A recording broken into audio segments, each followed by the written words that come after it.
Good afternoon, dear annual conference guests. Can I say, first of all, I'm absolutely delighted to be here today, this afternoon, at the UKIP annual conference in the proud city of Newport, Casnewydd in Welsh, one of the great centres of my own wonderful land of my fathers, the Principality of Wales, so integral, so valuable, as one of the four fundamental foundations of this, the United Kingdom. Wales has proven fertile soil over the past decade. Nascent signs of UKIP's appeal to voters in Wales first emerged with rising party membership and a strengthening of local UKIP party structures and organisations, which we all know is the bedrock of our Purple Army, UKIP's electoral foot soldiers, who have delivered all three of our great electoral triumphs in Wales in the 2009 and 2014 Euro elections and the 2016 election to the Wales National Assembly down the road in Cardiff, our first elected representatives to a devolved seat of government outside London. So congratulations, UKIP Wales.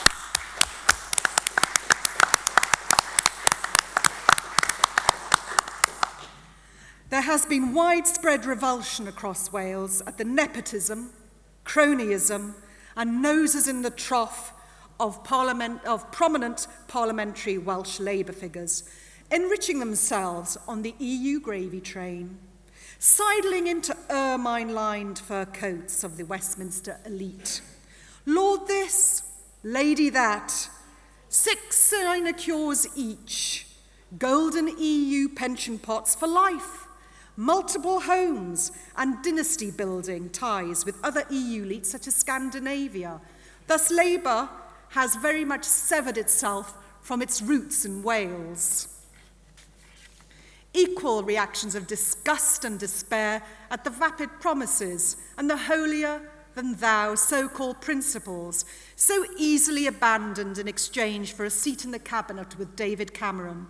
Yes, the Lib Dems, too, have been given the cold shoulder in the Welsh polling stations. There are compelling reasons for UKIP to get out there and preach our gospel to the valleys and fight the good fight for Welsh votes, as another general election is almost certainly looming before our eyes quite shortly. Let's get ready today. As a truly nationwide party, standing candidates in all four of the component parts of our realm, we must present an exciting, well set out manifesto of policies, as we have always done so before.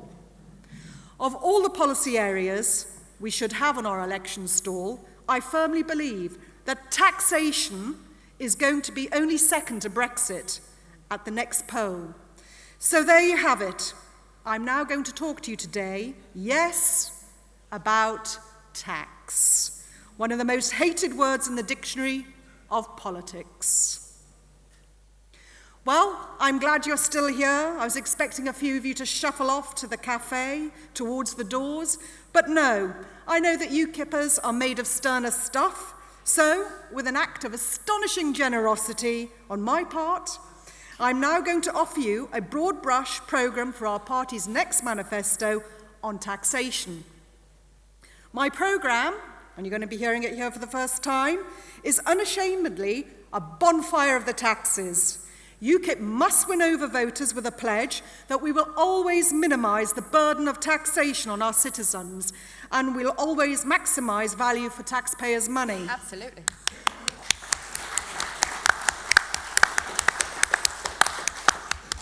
The biggest single tax most of us cope with is income tax.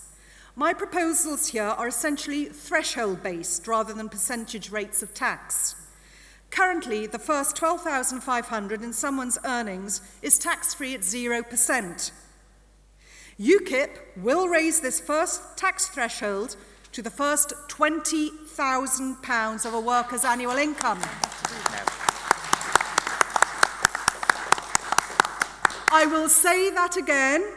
I will repeat it loud and clear. The first £20,000 of a worker's annual income will be tax-free. Hear, hear.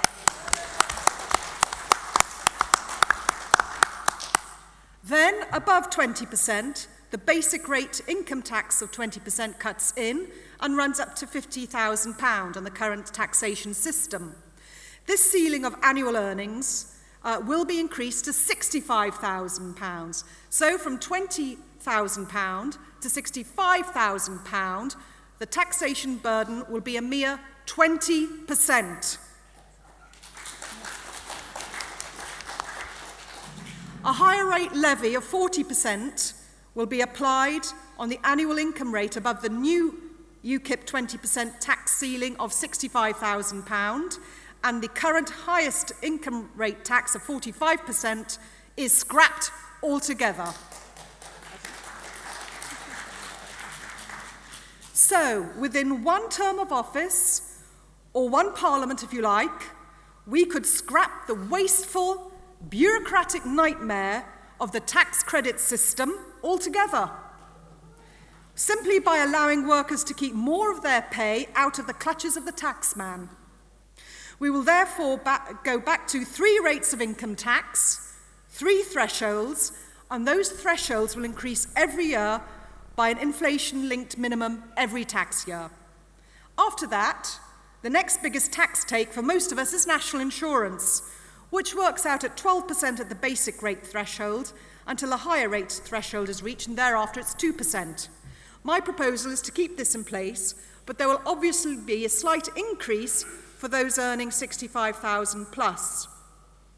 After income tax and national insurance, the next bite the taxman takes most from our pockets is VAT.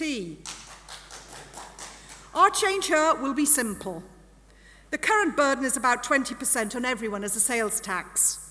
Fuel, a tax 5%. UKIP will scrap the 5% fuel tax.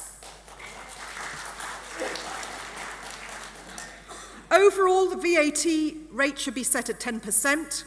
More items should be VAT exempted, judged by merit. First off would be feminine hygiene products, male prophylactics, and on-premises alcohol, meaning beer sold for drinking in pubs mostly. Now that's what I call voter-friendly taxation, stop taxing men and women unfairly, and give Britain's pubs a break. Now, our bonfire of the vanities and the ending of the taxes has got nicely underway at this point, and I'm going to stoke the flames a bit further by lobbing some more taxes into that pyre. Shall we stamp out stamp duty? Who agrees with that? Onto the fire!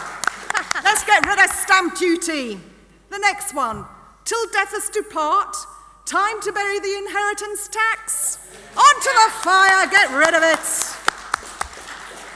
Time to dump those evil climate change levies. Yes, get rid of them. Let's put these stealth taxes into the nearest landfill. Onto the fire, add to the carbon.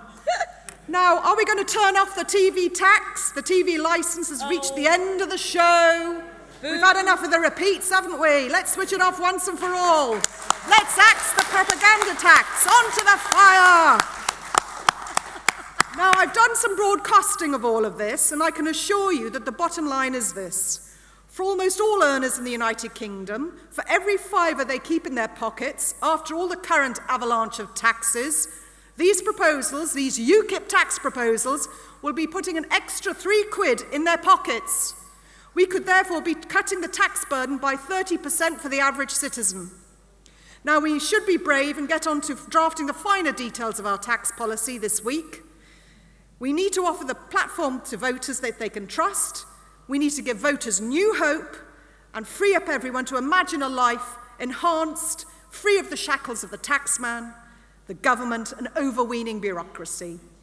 There's always been more to life to UKIP than getting us out of the EU.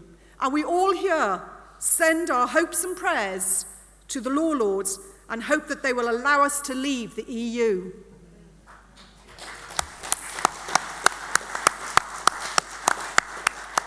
Once we leave the EU, a new age will begin, and with it, we can find our purpose once more, rescuing this great democratic nation from the deadening clutches of communist rubbish.